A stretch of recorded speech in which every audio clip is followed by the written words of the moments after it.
नमस्कार साथियों। आज की डेट में हम लेकर आए हैं आप सभी के लिए डीसी मोटर चैप्टर से मोस्ट इम्पॉर्टेंट क्वेश्चन जो कि परीक्षा में बार बार पूछे जाते हैं।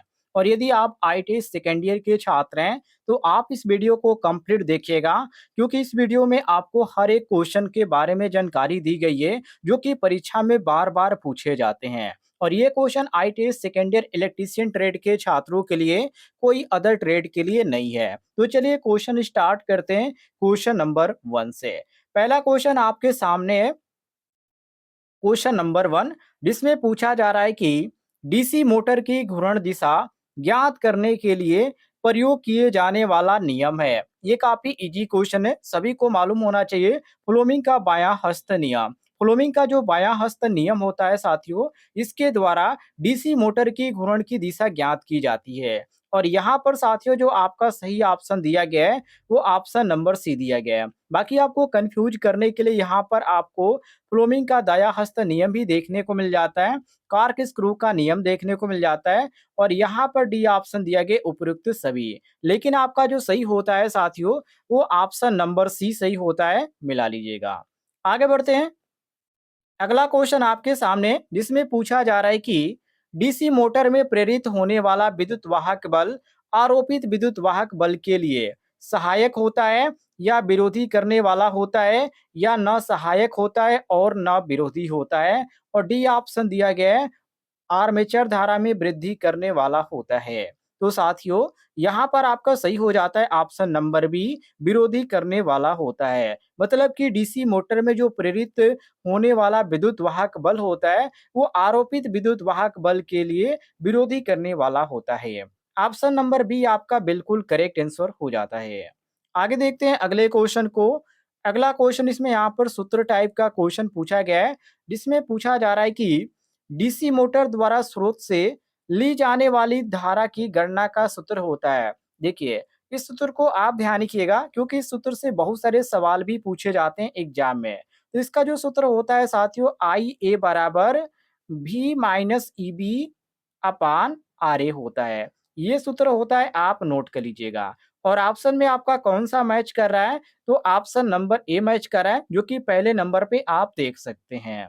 आगे देखते हैं अगले क्वेश्चन को। देखिए, अगला क्वेश्चन आपके सामने है, जिसमें पूछा जा रहा है कि डीसी मोटर का स्टार्टिंग प्रतिरोध सामान्यतः ए ऑप्शन उच्च होता है, बी ऑप्शन बहुत उच्च होता है, सी ऑप्शन लगभग 1000 ओम होता है, डी ऑप्शन लगभग 1 से 10 ओम होता है। तो साथियों यहाँ पर आपका सही हो जाता है ऑप्शन नंबर डी, क्योंकि डीसी मोटर का जो स्टार्टिंग प्रतिरोध होता है जो माना जाता है लगभग में, क्योंकि इसका जो मान होता है वो एक्यूरेट नहीं होता है कि 2 हो गया या 4 हो गया, ऐसा नहीं होता है। ये जो होता है साथियों, कभी आपको अलग अलग जो मोटरें होती हैं उसमें अलग अलग देखने को मिलता है। तो इसलिए 1 से 10 ओम तक ये माना जाता है, क्योंकि इससे ज़्यादा ये नहीं होता है।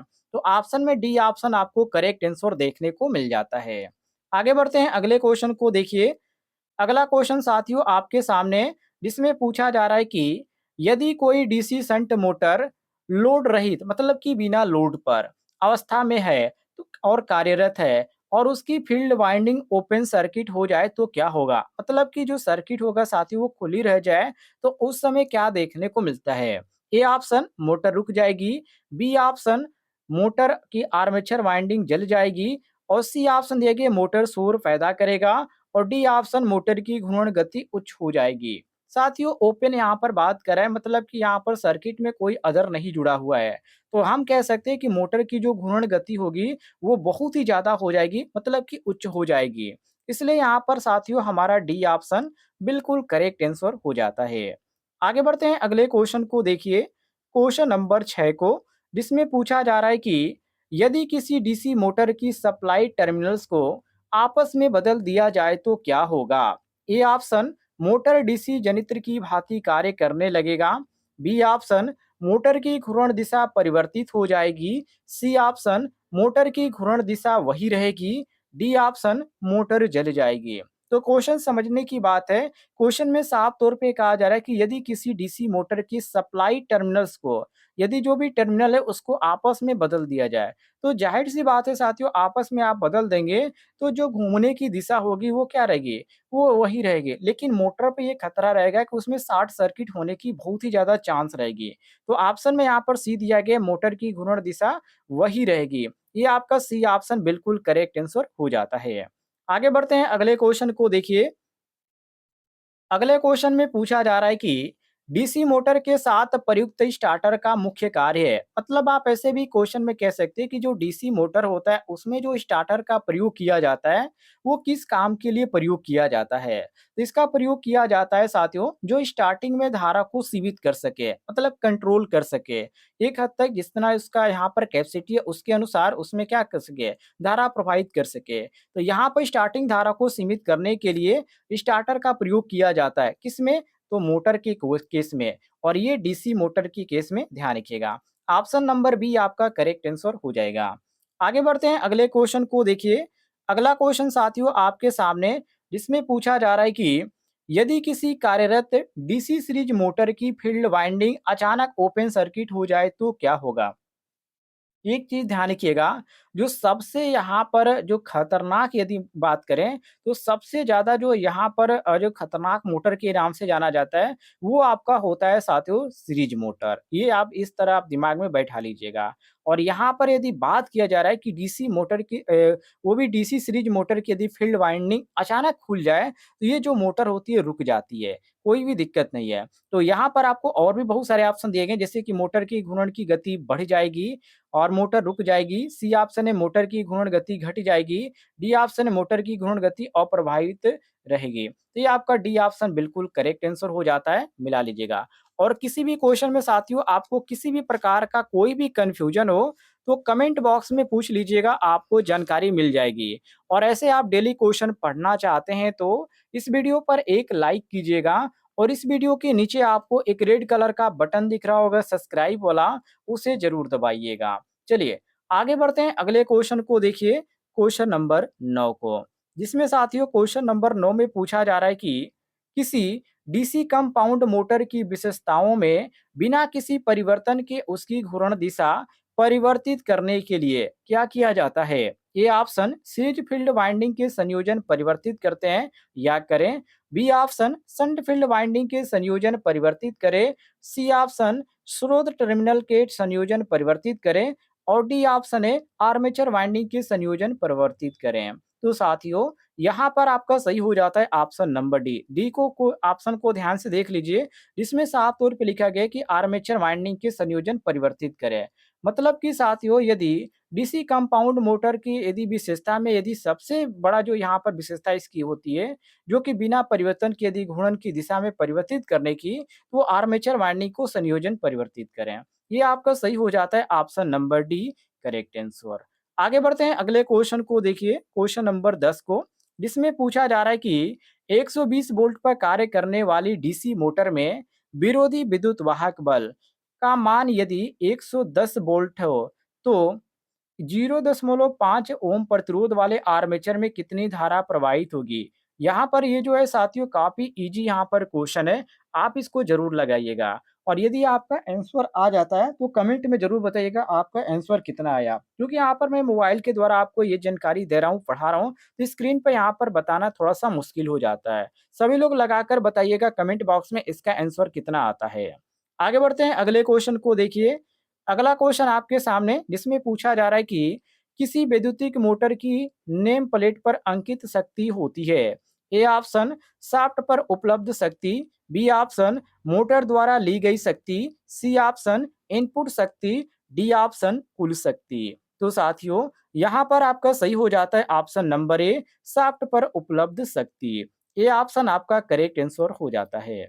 आगे बढ़ते हैं, अगले क्वेश्चन को देखिए। अगले क्वेश्चन में पूछा जा रहा है कि डीसी मोटर के आर्मेचर ड्रॉप को लेमिनेटेड बनाया जाता है जिससे क्या हो सके। ए ऑप्शन दिया गया हिस्टैरिसीस क्षति का मान कम रहे। बी ऑप्शन एडी धारा क्षति का मान कम रहे। सी ऑप्शन आर्मेचर में इंडक्टेंस का मान कम रहे। डी ऑप्शन आर्मेचर का वजन कम हो जाए। डीसी मोटर के जो आर्मेचर ड्रम होते हैं उसको लेमिनेटेड करने की बात करें तो इसमें जो क्षति होती है साथियों, जो एडी करंट लॉस के नाम से जाना जाता है, तो वो जो होती है जिसको भौर धारा हानि बोला जाता है, उसको कम करने के लिए ऐसा किया जाता है। और ऑप्शन में जो आपको सही देखने को मिल रहा है, वो ऑप्शन में बी ऑप्शन देखने को मिल रहा है। बी ऑप्शन आपका करेक्ट आंसर हो जाएगा। आगे बढ़ते हैं अगले क्वेश्चन को देखिए। अगले क्वेश्चन में पूछा जा रहा है कि डीसी सीरीज मोटर को बिना लोड लगाए स्टार्ट करने का प्रभाव होगा यदि आपके पास सीरीज मोटर है, इस तरह आप समझिए, और उसको आप बिना लोड पर चला रहे हैं, मतलब कि कोई भी आप उस पे लोड नहीं दे रहे, कोई भी अन्य चीज, तो उसको स्टार्ट करने पे क्या प्रभाव पड़ेगा? तो प्रभाव ये देखने को मिलेगा साथियों कि जो उसकी गति होगी वो काफी तेज होगी, मतलब कि काफी हाई स्पीड होगी। मतलब आप कह सकते हैं कि घूर्णन की जो गति होगी वो बढ़ेगी, मतलब बहुत ज्यादा हो जाएगी। तो ये आपका जो सही हो जाता है ऑप्शन में जो आपको देखने को मिल रहा है, यहाँ पर ऑप्शन नंबर बी बिल्कुल करेक्ट आंसर हो जाएगा। ऑप्शन में आपको बहुत सारे ऑप्शन दिए गए जो कि कंफ्यूजन टाइप के हैं, जैसे कि टार्क तीव्रता से बढ़ेगा और स्रोत से लिए गए धारा का मान तीव्रता से बढ़ेगा, और डी ऑप्शन है विरोधी विद्युत वाहक बल घटेगा। ये सभी यहाँ पर गलत दिए गए, जो सही दिया गया वो बी ऑप्शन दिया गया है। चलिए आगे बढ़ते हैं, अगले क्वेश्चन को देखिए। अगले क्वेश्चन में पूछा जा रहा है कि कम्युलेटिव कंपाउंड डीसी मोटर में लोड बढ़ाने से क्या होगा? ए ऑप्शन घूर्णन गति बढ़ती है, बी ऑप्शन घूर्णन गति घटती है, सी ऑप्शन टार्क घटता है, डी ऑप्शन घूर्णन गति एवं टार्क दोनों बढ़ते हैं। तो साथियों यहाँ पर आपका सही हो जाता है ऑप्शन नंबर बी, घूर्णन गति घटती है। बी ऑप्शन आपका क्वेश्चन के अनुसार बिल्कुल करेक्ट आंसर हो जाता है। आगे देखते हैं अगले क्वेश्चन को, जिसमें पूछा जा रहा है कि डिफरेंशियल कंपाउंड डीसी मोटर की गति लोड विशेषता आगे खाली स्थान है किस समान होती है, मतलब कि किसके समान होती है? सीरीज मोटर के समान होती है, या शंट मोटर के समान होती है, या कम्युलेटिव कंपाउंड मोटर के समान होती है, या उपयुक्त में से कोई नहीं? तो साथियों यहाँ पर आपका सही हो जाता है ऑप्शन नंबर डी, क्योंकि कोई भी यहाँ पर ये जो यहाँ पर मोटर दिया गया है, ये डिफरेंशियल कंपाउंड डीसी मोटर की विशेषता के अनुसार नहीं होता है, वो भी गति लोड की यदि बात करें तो। ये आपका जो सही हो जाता है ऑप्शन नंबर डी, बिल्कुल करेक्ट आंसर। आगे देखते हैं अगले क्वेश्चन को।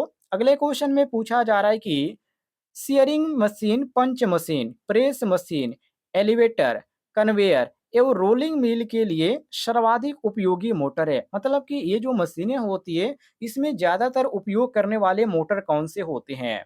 सीरीज मोटर होते हैं, या संट मोटर होते हैं, या सी ऑप्शन है कम्युलेटिव कंपाउंड मोटर होते हैं, या डी ऑप्शन है डिफरेंशियल कंपाउंड मोटर होते हैं? तो ज्यादातर जो काम में यहाँ पर लिया जाता है वो कम्युलेटिव कंपाउंड मोटर होते हैं, जो कि ऑप्शन में आपको सी ऑप्शन देखने को मिल रहा है। आगे बढ़ते हैं अगले क्वेश्चन को देखिए। अगला क्वेश्चन आपके सामने क्वेश्चन नंबर 18, जिसमें साथियों पूछा जा रहा है कि किसी डीसी मोटर की घूर्णन गति को नियंत्रित करने की विधि है। यदि कोई भी डीसी मोटर है और उसको की जो गति है, उसकी जो स्पीड है, उसको आप नियंत्रित करना चाहते हैं, तो वो कौन सी विधि आप काम में लाएंगे? तो उसमें साथियों एक ही विधि आती है, और इसमें एक विधि यहाँ पर आप पढ़ेंगे तो यहाँ पर प्रति पोल फ्लक्स को नियंत्रित करे, ये बिल्कुल सही है।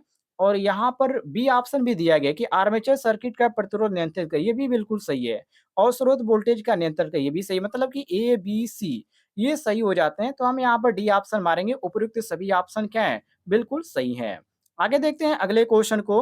अगले क्वेश्चन में पूछा जा रहा है कि डीसी सीरीज मोटर में फील्ड डाइवर्टर प्रतिरोध प्रयोग करके मोटर की घूर्णन गति परिवर्तित की जा सकती है। यह गति परिवर्तन होता है, ये यहाँ पर जो होता है ये किसके द्वारा होता है? सामान्य से अधिक गति के लिए होता है, ये सामान्य से कम गति के लिए, ये सामान्य से अधिक एवं कम दोनों प्रकार की गति के लिए, या इन्फिनिटी मतलब कि अनंत गति परिवर्तित के लिए? तो यहाँ पर साथियों आपको करेक्ट देखने को मिलेगा ऑप्शन नंबर ए, सामान्य से अधिक गति के लिए, ये ऑप्शन सही होगा। आगे देखते हैं अगले क्वेश्चन को। अगला क्वेश्चन जो कि यहाँ पर पूछा गया है सूत्र के अनुसार, जो कि इसका मैंने ऊपर आपको सूत्र बताया था, थोड़ा सा यहाँ पर परिवर्तन किया गया, बाकी सेम है। तो यहाँ पर पूछा जा रहा है कि डीसी मोटर की घूर्णन गति ज्ञात करने का सूत्र क्या है? ऊपर मैंने आपको बताया था, यदि आपको जानकारी है तो जरूर बताइएगा। यदि आपने पूरी वीडियो ध्यान से देखी होगी तो इसमें मैंने इसका आंसर आपको बताया था। और यदि आपको जानकारी नहीं तो कमेंट में जरूर बताइएगा, अगली वीडियो में मैं आपको बता दूंगा।